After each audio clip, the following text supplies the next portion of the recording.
Safe city camera आपका अपना camera तस्वर किया जाएगा। बिस्मिल्लाहिर्रहमानिर्रहीम, मैं हूं राना वसीम और आप देख रहे हैं FN पॉइंट। सेफ सिटी कैमरे अब आपकी अपनी पहुंच में है। आपके मोबाइल का कैमरा ही सेफ सिटी कैमरा तस्वर किया जाएगा।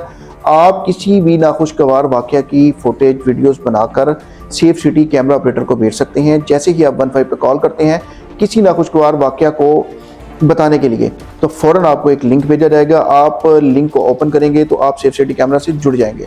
आप अपनी बनाई हुई तमाम वीडियोस, तस्वीर जो है वो सेफ सिटी कैमरा ऑपरेटर को भेज सकेंगे। ये कोई आम चीज़ ना होगी, बल्कि आपको कानूनी तकाजे पूरे करने में बहुत सी अमदाद फराहम करेंगे।